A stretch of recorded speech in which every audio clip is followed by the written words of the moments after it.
This is Andy Gutierrez from StarWars.com, and you are listening to Coffee with Kenobi with Dan Z. This is the podcast you're looking for. This is James Arnold Taylor, and you're listening to Coffee with Kenobi. I have a good feeling about this. Hello, my friends, and welcome to a special episode of Coffee with Kenobi. This is your weekly spoiler-free place for Star Wars community and conversation. I'm your host, Dan Zayer. Thrilled to be talking Star Wars with each and every one of you. You can support Coffee with Kenobi by following the show on Twitter, Facebook, Instagram, Pinterest, and TikTok, and subscribing to the YouTube channel. Help spread the word by tweeting that you're listening, share it on Facebook, or invite your family and friends to tune in and share a cup of coffee with us. CWK is a proud member of the Spreaker Prime program.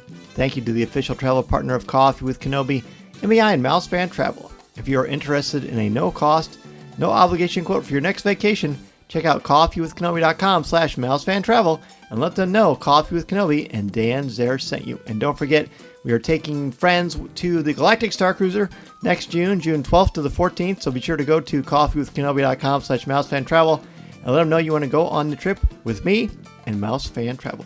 Thank you also to members of the CWK Alliance. Find out how you can join the Alliance for as little as $1 a month and get access to exclusive videos, podcasts, videos, and much more at coffeewithkenobi.com/CWK Alliance.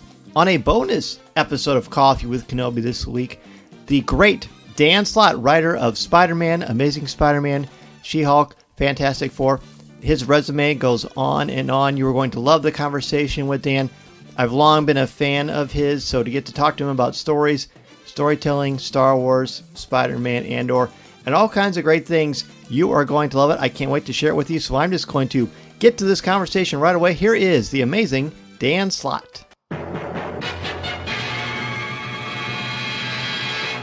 Joining us today for a cup of coffee to talk all about Star Wars storytelling and honestly anything we're lucky enough to talk about with this guy I'm a huge fan of. I'm sure listeners know who he is. He is the writer of Spider-Man. He has certainly made an impact on She-Hulk, the Fantastic Four, and countless others. I'm talking about the great Dan Slott. Dan, welcome to Coffee with Kenobi. Hi, Dan. Hello, Coffee with Kenobi listeners. That's great. Hey, you get two Dans together, you never know what's going to happen. Hello. Hello. Well, it's good to have you, bud. I'm excited to pick your brain. Yeah, it's the two suns are just rising over my Tatooine, so it's early days. Yes, gotta wake early up. days, but Come on. always things to do. Well, you got your coffee. You're ready to roll. Yeah, except it's not in a Star Wars cup, so that's all right. It's in my little TARDIS cup. So I'm gonna say it right now. I'm just gonna puff up my chest and say it. K9 is a better droid than R2D2. So there, suck it. There. I can live with it. I can live with it. Winning over the crowd. Would you be shocked to know? And this isn't deliberate. I have never watched, read, or seen anything Doctor Who in my life. What? I know. What? Okay, it's totally cool. It's totally cool. There are people that like the Monkees more than the Beatles. It's all fine.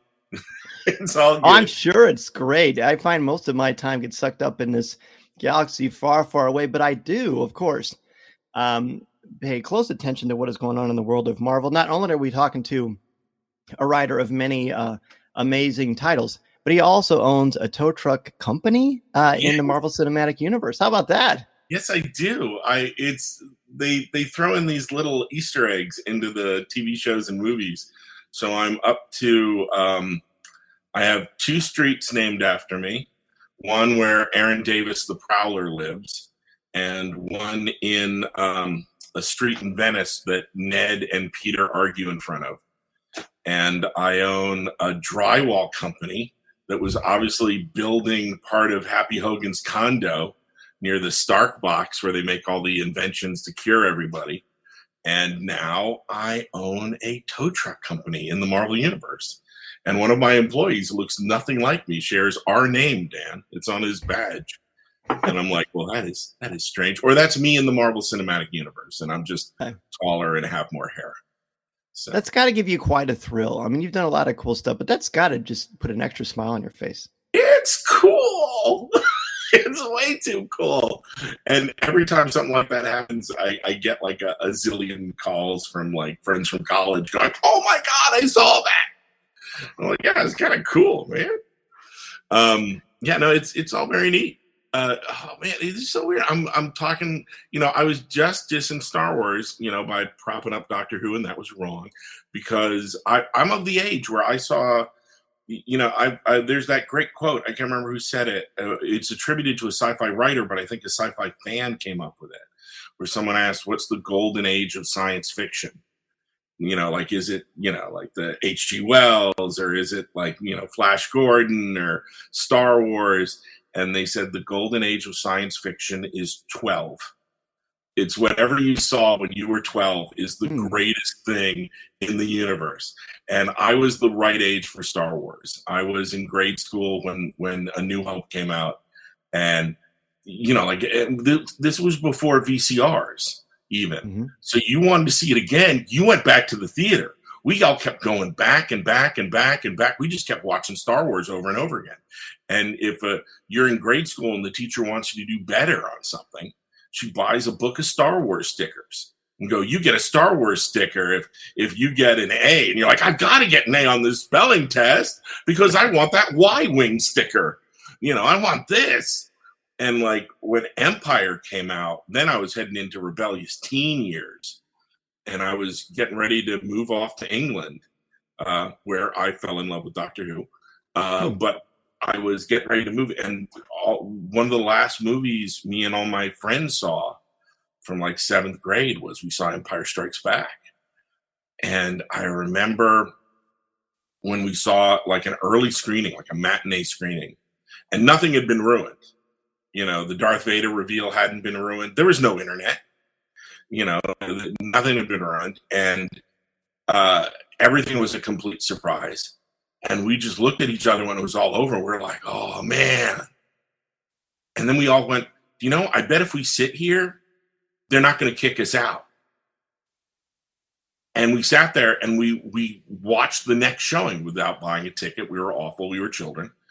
And then we looked at each other and went, "I bet if we stay here, they're not going to kick us out." We were there all day on the first day we saw Empire, just watching Empire over and over again in the theater. It was awesome. By the end, we knew like every line. We were just like, this is the greatest thing ever. And then Jedi was when all the Muppets came, and that kind of lost me. I was fine with one Muppet.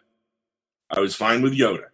But then as like a jaded high school student, I was like, oh man, there's too many Muppets. No, I know. But, It's really interesting kind of how that, because I think I first saw it in 78 at a drive-in in New Orleans, Louisiana. I was 5 years old. And then Empire came out, a couple years later. And it's just kind of funny how Empire, when you're a kid, you're so drawn to it, and all the Falcon stuff is great. And Han Solo and Cloud City, who's that guy that looks like a super stormtrooper who becomes Boba Fett?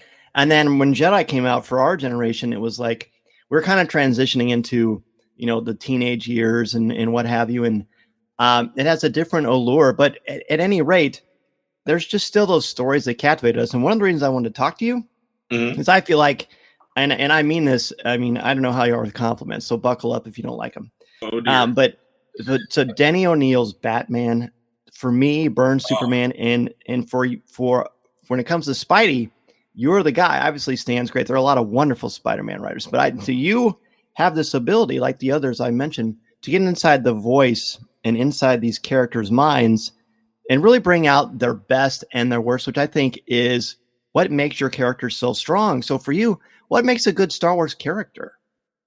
Man, to me, all the best guys are the archetypes.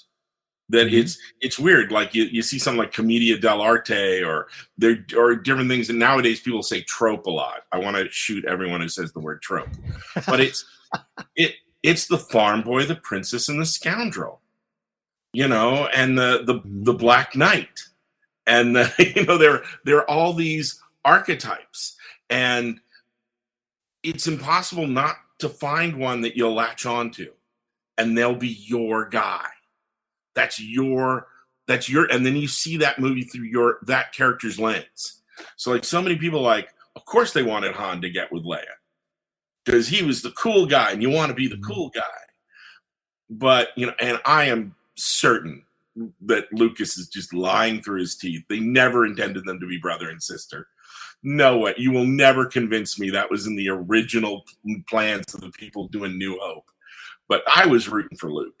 I was rooting for the young, earnest farm boy, the guy who's pulled the sword from the stone and is going to try to save the day. It's the difference of rooting for Superman or Batman. There are all these great archetypes. Or like you watch any kind of show from when we were growing up, like you watch something like Gatchaman, Battle of the Planets. And you're like, oh, the guy in the eagle suit, you're the Luke. The guy in the brown suit, you're the Han. And you just have these archetypes, and it's really hard not to latch on. With Spidey, it's something different for me. For Spidey, even though he is a genius, and we can't all be super science geniuses, he was the picked on nerd. He was the you. We all feel that someone's picking on us. I'm sure even if you were a Flash Thompson in real life, you associated with Peter. Because, someone's picking on, everyone feels they're being picked on. So there's something about that character. It was you, or it was someone you knew down the block. It wasn't an archetype. It was you. So anytime someone goes like, oh, you're writing Spider-Man like a self-insert character, I'm like, well, yeah, he's you. And you're reading him as a self-insert character because he's you. And I don't think that's really that way with the Star Wars characters. Like, I like all the Dave Filoni stuff. So, like, I love Mandalorian. Like, you don't even need Baby Yoda for me to love Mandalorian. Because I love that he's the Clint Eastwood man with no name. He's the Western hero who's sticking to a code. All good Western heroes stick to their code. And here you have the made-up code of the Mandalorians, and that's what he's sticking to. But even now that he's, like, taken off his mask and they don't want anything to do with him, you still know that character is living by a code. It's so, like, which guy are you going to bring in and which guy are you going to go, yeah, I've got the bounty, but I'm throwing it back at you. There's something that's a different kind of hero than a Han Solo, than a Luke Skywalker. And I'm just so drawn to that. It's got the easy, it's got the easy in, it's got the drug delivery system of Baby Yoda. Like, how can you not watch this show? Look at Baby Yoda. Look at Grogu. Oh, now everybody loves the show. Now, how can you not like him? It's like when they had that Jason Sudeikis character in the first season who punched the bag. At that moment, he punched the bag. You could have done anything to that stormtrooper. You could have put him through a wood chipper. Anything. Fargo. How dare you punch that bag with that cute Muppet in it? How dare you? So yeah, it's, to me, one of the interesting things that's going on in Hollywood now is you see it in the Marvel movies, and you see it in the new Star Wars shows. Now that they've got the magic of the volume, and now that we have all these digital effects, there is nothing you can't do in a movie. There's no location you can't film at. I used to have this argument with people like, how do you do a Star Wars comic? How do you do a Star Trek comic? How do you do a Doctor Who comic? And in my mind, if you write something that went beyond the budget of the show, you weren't giving me the right feel in the comic. You know what I mean? Like, you watch an episode of Star Trek Voyager when they meet, what is that alien race? It's all numbers, but they're the CGI evil aliens. The minute they showed up, they looked cool, but you knew they weren't going to hurt anybody because they're CGI. They're over there. Janeway and her crew, they're in the real world. There's no way that CGI character is going to hurt them. They're on a different plate. They're in a computer somewhere. But now that's been erased. That line is gone. So you really are in the age of anything that's in anyone's imagination can be up on that screen. And you can even do it on a TV show now. Mm-hmm. You can use the technology of the volume. You can use the technology of CGI and how good it's gotten. We're not. Are we past the uncanny valley? No, but we're there. And like, I think when you and I were growing up, even like when they had the Ray Harryhausen effects mm-hmm. in the Star Wars things, you didn't care what the delivery system was. You were invested in the story, and it didn't matter if any of the effects looked cheesy at any moment in time. Like, I'm sure I'm speaking to the converted, where we'd so much rather have the original cut of New Hope with the bad match shots. Mm-hmm. That just give us that thing. We were invested. You don't need to add a Dubak in the background. You don't need to add a ring around the exploding Death Star. Just give us the thing we saw in the theater, because that's what we fell in love with. Have faith enough to go, this wouldn't be a worldwide phenomena if we didn't all fall in love with that movie, warts and all. Mm-hmm. Let us have that. Verisimilitude. We bought in already. Absolutely. We cared about that old man Obi-Wan Kenobi. Okay, here's we were talking about storytelling. One of the things that drives me nuts about Star Wars, and I love Star Wars. Like I can quote every line of Star Wars. I call it Star Wars instead of New Hope. Shoot me. Same. One of the things that drives me crazy is when you stop and you think about it. Luke Skywalker cares way too much about a guy he met yesterday. It's true. He knows, maybe they slept a little bit of time, on the Falcon, but from the moment he meet Ben, after the Tusken Raiders like beat him up and he takes him back to the hut, from that moment on, there's like, he maybe knew, Ben Kenobi really knew him for like maybe 54 hours, like less than a weekend, and yet it hangs on him, and his ghost literally haunts him.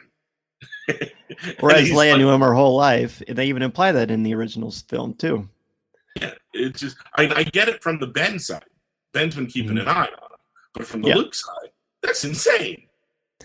Old Ben, this person that meant so much. It's a weekend. If you got caught on the head and lost 2 days of memory, goodbye Ben Kenobi. Who's that guy? Why is he wearing a bathrobe in the desert? Why? It's so hot. We all have fun. Also, I think the part of me that's kind of mentally scarred about Star Wars, because I was into Star Wars, like, 99% of my life was Star Wars came out. Like, I had goldfish, and they were named like C-3PO, R2-D2, and Chewbacca. Like, but they're goldfish. They're dead in 3 weeks. But I was like, oh, so into that. And I had this Star Wars digital watch, and it meant the world to me. Like, I hated wearing watches. But my parents, because I didn't like something around my wrist. I didn't like it. And my parents got me a Star Wars digital watch. I was like, oh, it was the greatest thing. I couldn't leave the house unless it was on. It was like, oh my God, my Star Wars watch. And my parents went away for like 2 weeks for something, and they got a babysitter to stay with us, like a hired person to stay with us. And one night she got a babysitter for us. Like, that was my family approved, so she could have a night off. And she was going to a costume party or something. And she asked if she could borrow my watch. And she did. And she had a cardiac arrest at that party and died. And they took her away. Yeah. And I was a little kid who really didn't have a good basis of reality. And I just kept going, where's my watch? Yeah. I want my Star Wars watch back. Sure. They're like, no, Dan, she's dead. The first person to ever die on me. And I was like, I don't get it, but I want my watch. And I never got that watch back. We'll have to talk to Steve Sansweet. I'm sure he could get you one. I think if I got it now, I'd be horrified. Because I realized, oh, what a terrible human being I was as a child that was all obsessed only about Star Wars. Well, it's like displaced, it's sort of like it's a comfort. It's sort of like a comfort food situation, really. Well, you remember like when VCRs did come out and they put out that Star Wars on a cassette, and then you're oh yeah, $100. I can watch this at home. Mm-hmm. And you watched it so much it was faded, like, and it got all that digital snow on it. Because dear God, I can watch Star Wars whenever I want now. There was a thing where there was something they were selling in a Macy's that was Star Wars related. I don't know if it was like Star Wars perfume or whatever, but it was something. And they had to promote it. And I remember this in the mall, because we lived in California. There was, in the Macy's, they had a clip running of the entire segment of when they're left the Death Star and they're shooting the 4 TIE fighters from the Falcon. Mm-hmm. They had that whole clip, but it was on a loop. And this is before we had VCRs. And I was like, I would just hang at that Macy's counter and just walk, because that was the only way you could watch. And I would just watch that and watch that and watch that. You could have just left that as, like, parental supervision. And my parents would come by eventually when we were done at the mall and drag me away from the scene I'd now just watched like a million times. Star Wars, pure crack when we were kids. There was nothing. And you remember when we were all watching that stuff, and then all the Star Wars clone movies came out, like every movie that wanted to be Star Wars. Mm-hmm. And we all Flash Gordon, ironically, which Flash Gordon inspired Star Wars. Yeah. Oh, which was weird. But we went to all of them, and we all walked out, with the exception of Flash Gordon, a little. I love that show. We all walked out like a little disgruntled. We all went like, that didn't give me the hit that I wanted. No. Battle Beyond the Stars, Space Hunter in the Forbidden Zone. Closest was Raiders, honestly. That was the closest to that kind of same feel. You're pushing the wrong buttons with me, Dan, because Raiders in my mind is better than Star Wars. Raiders is the greatest movie of all time. Raiders is my jam. We are in complete agreement. Indiana Jones is my favorite fictional character, followed by Spidey. My favorite movie of all time is Raiders of the Lost Ark. I make no apologies for that. I've said that since day one of the show. So we're in good company, bud. Have you seen those new Hasbro Indiana Jones figures? Oh, so Hasbro sent me those so I could see them early, and I was driving with my family. And we were like out on a Saturday, and I said, I got to pull over on the side of the road. And my wife's like, are you okay? I'm like, I'm fine. I just got to pre-order these Indiana Jones figures. So I pulled over on the side of the interstate and I ordered all the figures. Because are you kidding me? It's Indiana Jones. Oh, man. The top figure with the swappable burnt hand and the swappable melty head. Yes. Oh, my God. Outstanding. I gotta tell you something about you were talking about watching like that loop of the escape with the ties. Yeah. So every year, my youngest is 9, and I showed him the original when he was 3. So every year on May the 4th, I have a working Betamax, and I hook it up. We watch the original Star Wars on Betamax. So his primary knowledge of Star Wars is Sans Special Edition. There's no Rontos, there's no Dewbacks. It's just boom. I've got that one DVD set where they included that as an extra, and I'm like, that's not the extra. That's the way I'm watching it. Yeah. The other one's the extra. I wish they did that with all 3 of them. But me too. Yeah, because I would love to see like an original cut. Even a Jedi. Like, it's weird. Like, I have this, if I had to rank them, it would be the first, then Empire, then Mandalorian season 1. Like, we're in a great time now where, like, I don't know if Andor is doing it for me. And I want to ask you about Andor, actually. Some of that's because, like, I really liked episode 3, where they had the blasters out and they were shooting in the factory, and that was great. And then episode 4 came out. We learned about the heist. Then episode 5 came out. Logically, my story brain is telling me, now we'll get to see the heist. They walked us through the heist. They told us everything they had to do for the heist. They introduced everyone who's going to be on the heist with him. And then the next episode was, and now we walk to the heist. And I was like, you're kidding me. You're kidding me. Maybe I should save them and binge them all together. Maybe they'll work better when you see it as like an 8-hour movie or something. This is Vanessa Marshall, and you're listening to Coffee with Kenobi.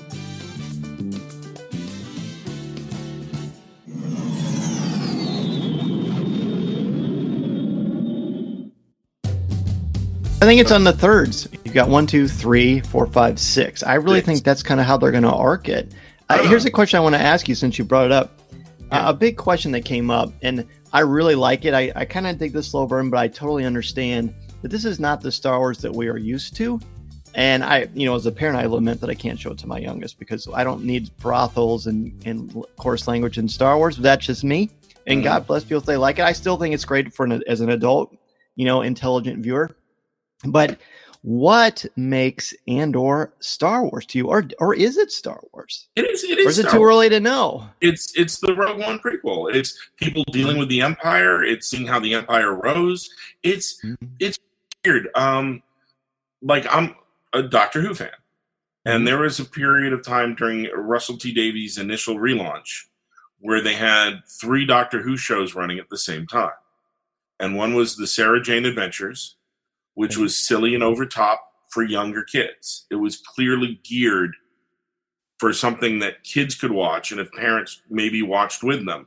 But if you needed to walk in knowing that, and then there was, normal Doctor Who, and then there's Torchwood, where they swore, and there was sex, and there was stuff, and you wouldn't have a kid watch that. And they're all in the same universe, and that's fine, as long as you know what the audience is. Not everything has to be for everyone. Like, I get this. This is something I'm seeing a lot now with She-Hulk, that there are some fans that want the She-Hulk series to be something that it's not. It's okay if it's over here and it's this thing, and that you might not be part of that audience. Yes. There are so many different Marvel TV series, and we're coming up on the 30th movie. It's okay if some of these aren't for you. Right. And people go, well, that's terrible marketing. And you're like, no, it's taking the brand and letting it go to all these different places. You're letting it grow up. You're letting it expand and let the storytellers tell their stories. I don't like, there's Star Wars stuff I love, like Mandalorian. And then there's stuff like some of the CGI shows for younger viewers that I can't get into. But I don't begrudge anyone who gets into that. No, definitely not. This is something in the same way we have these Spidey and his friend shows for younger viewers. Yes. There shouldn't be part of you that goes, oh, I should be able to watch that too. Well, you can, but it's not for you. If you can get into the right mindset, then knock yourself out. Like, oh no, there's a black Little Mermaid. Well, then maybe don't watch it. Yeah. If it's upsetting you that much, don't watch it, because, dear God, there's going to be a generation of young black girls that are just going to lose their minds over this. And it's going to Here's what I know. One of my dear friends, she's black, and her daughter, when she saw that trailer, she felt so wonderful and empowered. And I say that is absolutely that's as God intended to me. I think that is fabulous. I mean, it's great. Yeah, like we went to friends and family. We went to Disney, and we went to because the youngest wanted to do the princess breakfast.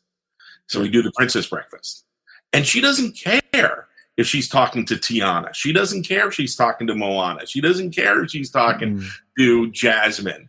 And that's great that the heroes can be heroes for everybody, because you got to think of the flip side that for years, these other girls just had to make do with these people that didn't look like you. But it's great that, it can be for everybody, but if it's not for you, go watch something else. Yeah, there's plenty out there. We're in this golden age of genre TV where there is so much good stuff that you get to, with streaming and on demand, you get to build your own personal network. You get to build the Dan network for you, Dan. That's your right. favorite. Like, I get to go, I'm going to watch X many hours of TV this week. And oh my God, I'm watching a Quantum Leap reboot. Oh, that's just great. I'm watching this Lord of the Rings show, which is better than all the last Hobbit movies. That's not hard to do. Yeah, but I mean, it's like if you love the original Peter Jackson trilogy. Oh yes, this is like, oh my God, this is a pump it into my veins. This is so good. Yeah. So I've never watched it yet because I mean, of course, you probably know, I'm a teacher in my day job, and I've taught The Hobbit more times than I can count. And I love John Rule Tolkien. I love him. I love Jared. So I've been hesitant to watch it because I've been worried. But if you're endorsing it, I trust you when it comes to story, so I'll watch it. I'm totally endorsing it. It is a rich sauce, though. So, like, when I watch it, I break it up into halves, because it's such a thick sauce. That said, I'm someone who can't watch the Peter Jackson trilogy, like any of the movies, all in one go. I take a break. Too long. Yeah. Yeah. Like I usually watch the extended version, but I'll watch like one disc. And then tomorrow I'll watch the next because it's like someone asking you to eat like an entire chocolate cake. Go for it. You're like, I can't do that. That will kill me. Shakespeare, right? The sweet taste of honey is loathsome in its own deliciousness. Oh, thanks, Professor. Look at you. There's so much good TV out now. Do you see Werewolf by Night yet? I saw it last night.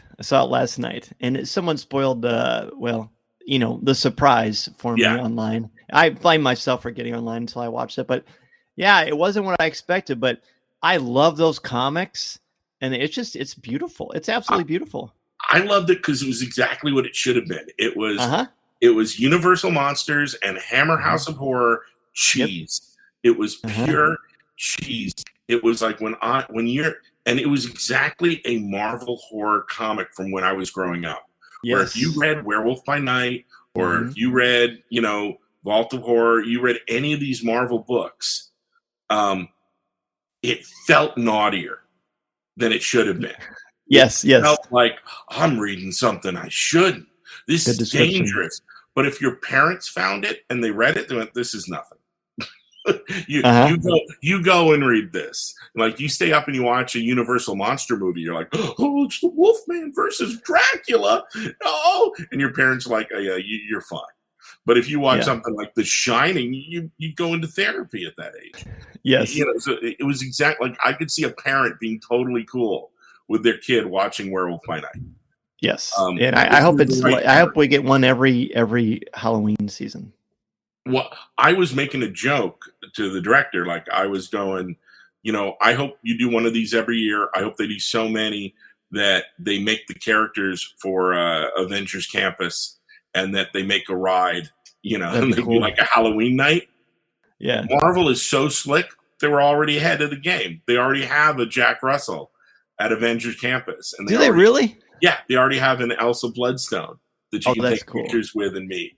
Is she from the comics? I don't recognize. Elsa Bloodstone's great. She's the daughter of Ulysses Bloodstone. She has the Bloodstone. She's a monster hunter.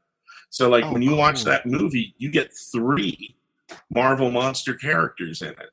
I need to open up that app again, the Marvel Comics app, and dive into those again. I think she gets the first stories with in modern days with Jeff the Land Shark, who is a new breakout character, who's this cute, adorable shark that has feet and hands and walks around, waddles like a puppy. And why wouldn't he? Yeah. Yeah.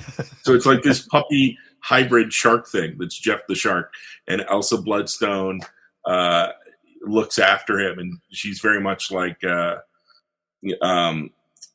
Louisa in Brooklyn Nine-Nine, where she has the puppy. Sure. I will kill for you. Yeah. It's adorable that it's gotten through Elsa's thick hide. But yeah, no, it's man. Okay. What did you want to talk about? No, I'm sitting there thinking, all right, we need to just host our own podcast and just gab all the time, because I love it. I could talk to you all day. I want to ask you about, since I know time is short and your coffee is running low. Cheers. So I guess I want to ask you, we talked about Andor. I think it would be crazy to talk to you and not talk about Spidey a little bit. Go for it. And I just as a side note, I love She-Hulk. I hope we get 15 seasons of it. I think it could not be more delightful. And I think that, oh my gosh, her name suddenly is escaping me. The lead. Tatiana Maslany. Yeah, I think she is perfection as She-Hulk. So yeah, I think she is absolutely dynamo. I like that you talked about different tones and things like that, but I want to go back in time a little bit. I remember when you took over Spidey, and I remember right away, because of course Spidey was multiple times a month, or it was weekly. It was weekly. It was 3 times a month. Three times a month. There was, and our editor Steve Wacker was very proud of that. He had come over from DC where he had just done some weekly events like 52, which is great. We stole him and said we want to do Spider-Man 3 times a month. The guy who edited 52 can do that, easy. And every time we screwed up and only 2 issues of Spider-Man came out instead of 3, he would crack the whip and make sure the next week not just 4 came out, 5 came out. 5 issues will come out next month, 1 a week on a 5-week month. Because he would be like, you are not missing these again. I think we did that twice. Twice we screwed up and 2 came out instead of 3. And the very next month he made us put out 5. Because he was a taskmaster. That was grueling. And then when I inherited the book from the Brand New Day team, it went down to 2 times a month. And we did a satellite book, Avenging Spider-Man, that Zeb Wells wrote. And now we're through the Looking Glass, and Zeb is writing Amazing twice a month, and I am writing the other book, which is Spider-Man once a month. But to be 100% honest, and I was saying this all through my tenure on Spider-Man, is can't we just do this once a month? Can we just do this? I want to take my time and canoodle. Craft. And they'd always be like, no, just no, twice a month. That's the gig. I remember being at my parents' house on the ocean and like looking up at the sky, because you can't look up at the sky here in New York City. There's no stars. You don't see the stars for all the schmutz. I remember looking out. I remember a grown man, adult, wishing on a star that I could just do Spider-Man once a month. So I am literally living the dream. And I was hanging out with Zeb in LA at a signing, and he was like, 2 times a month is hard. I'm like, yeah, it is. Enjoy it, man. It's all yours. And then smoke bomb and run away. So, yeah. I think the beauty of your work and any gifted storyteller is you let the story play out. Like I still legitimately, I think Superior Spider-Man is one of the best Spidey books ever written. I absolutely loved it. And I never doubted for a second that it was going to lead. It's almost like when Michael Keaton was cast as Batman or Heath Ledger as the Joker. Like, if you let good people do their thing, let them do their thing, because it's going to pay off. So just selfishly, I just want to thank you for that storyline. And anytime you write anything, I'm going to get it, except for apparently I need to check out Doctor Who. But I just love how you write Peter. I love how you write Peter. One of my things I do in my mythology class, and we talk about the Greeks, the Egyptians, Native American, Norse. We go through all the pantheon of all these mythologies. And I also include a bunch of superhero and Star Wars stuff, because that's one of the reasons people take my class. And what I like about it here in Stan, I show that PBS documentary, Superheroes, a never-ending, it's good stuff. But I like when he talks about Spidey. It reminds me of what you say. Like, Peter is our everyman. Peter is like, Peter Parker isn't like a disguise. Peter Parker is Peter Parker, and that translates to who he is as a hero. So just wax poetic about that for a bit, if you could. Oh, yeah, totally. One of the things I love about Peter is, and the diehard Spider-Man fan base online, the squeakiest of wheels and the loudest voices, they've grown up with Spider-Man their whole life. And in their mind, Spider-Man the loaded term they use is mature. That he should learn from his mistakes, never make the same mistakes again, and keep going on being more and more of a hero. In their mind, Spidey should grow with them and become more and more saint-like as he moves along. And that's not what adults do. No, everyone you know in your life who's an adult keeps making the same mistakes. Everyone you know as an adult, they find new mistakes. You don't become this perfect saint the older you get. And the fun of Peter Parker is, on some level, he still is that guy that lets the burglar run past.